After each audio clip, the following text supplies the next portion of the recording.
for the dictation? Start. Revenue record and copy of order passed under public premises eviction of unauthorized occupants Act 1971, which would be necessary to show that respondent has approached the court without title and possession of the land in reference and thus was not entitled to maintain the rent petition, and the additional evidence sought to the adduced was necessary to remove the cloud of doubt over the case, and the proposed additional evidence has a direct and important bearing upon the main issue in the petition, and interest of justice clearly renders it imperative that the application should have been allowed. Learned counsel for the landlord respondent has submitted that claim of the respondent is not based only on oral evidence, but the same is substantiated wherein Med Ram, husband of respondent, has been reflected in possession of 2 biswas of land in Khasra number 347, and it is not the case of petitioner that he is not in possession of the premises referred in Khasra number 347, which was in possession of husband of the respondent. It has been further contended that in reply to the petition, identity of the property has not been disputed, but it was averred that landlord be directed to file better particulars, latest revenue record. Further, that absence of landlord respondent in the latest revenue entry does not preclude her from filing the eviction petition, as she has already filed an application before the revenue authorities for correction of the revenue entries. It has been further contended on behalf of the landlord that tenant petitioner has failed to rebut the oral as well as documentary evidence placed on record for substantiating his claim that he has constructed the house and shop on the land in reference. Rather, as a matter of fact, no such plea has been taken in reply to the eviction petition, and therefore suggestion put to the respondent during cross-examination to that effect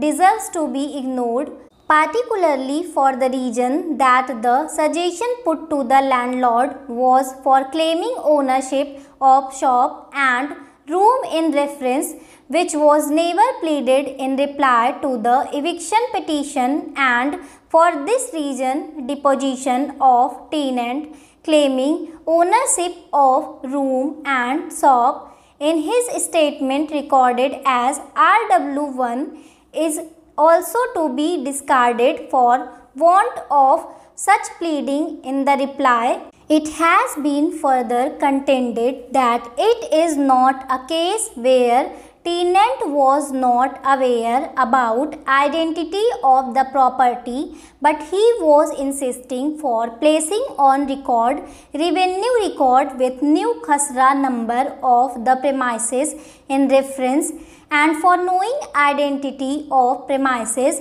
though in reply relationship of landlord and tenant has been denied, but in cross-examination tenant has admitted that he had not paid rent to the CR respondent since 1993, whereas the eviction petition was filed on the ground of arrears of rent, which were calculated by the rent controller on the basis of material on record and admission of the tenant, and for assailing the eviction order on the ground of arrears of rent, it was mandatory for the tenant to pay deposit the amount due within a period of 30 days from date of order, that is 30 days after 25/11/2016 as provided under section 14(2)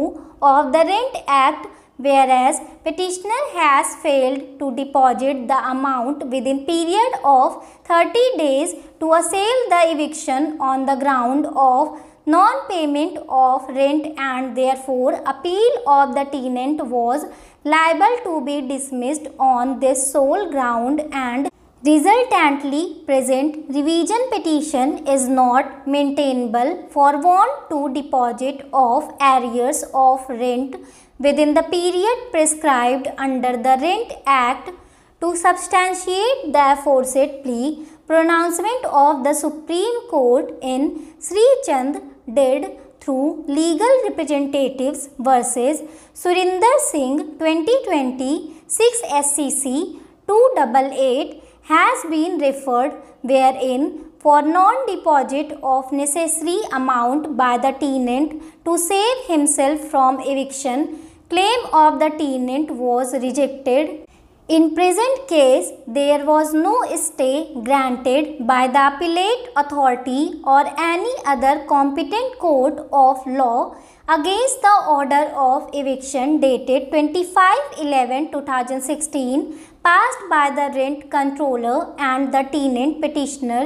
has not deposited the amount due as determined by the rent controller as arrears of rent. In present case, in reply and evidence led by him,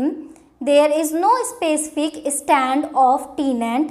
though he has denied relationship of tenant and landlord in the reply, but without disclosing the basis for possession of the premises in reference, and at the time of recording of evidence in the court, stand set up by the tenant is that he is owner of the premises in reference, but without placing on record any evidence, and in these circumstances admission that he had not paid any rent to respondent since 1993 is an admission on his part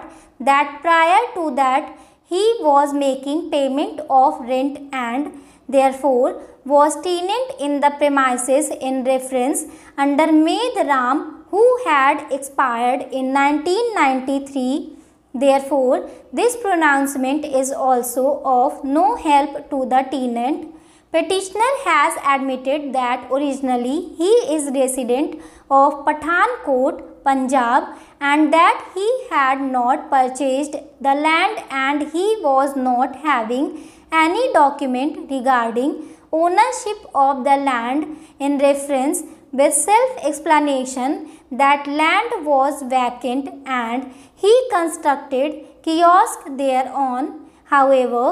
no such plea was taken in the reply to the eviction petition. Rather, he has admitted in cross-examination that he has not paid any rent since 1993 till the date of his deposition in the court, that is 26/2016.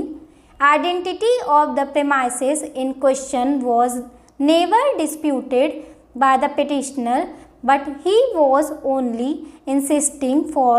filing latest revenue record. In light of above discussion, and also keeping in view the scope of this court in interfering with the concurrent findings of the courts below, exercising revisional jurisdiction under section 24 of the Rent Act, I do not find any perversity, irregularity or illegality in the impugned orders judgment warranting interference of this court in this petition. Stop. Hello shorthandians, welcome to my YouTube channel. ऐसे ही और hard words की outline और words differentiation की videos के लिए please video को like, share और चैनल को सब्सक्राइब करें and don't forget to press the bell icon. Thank you.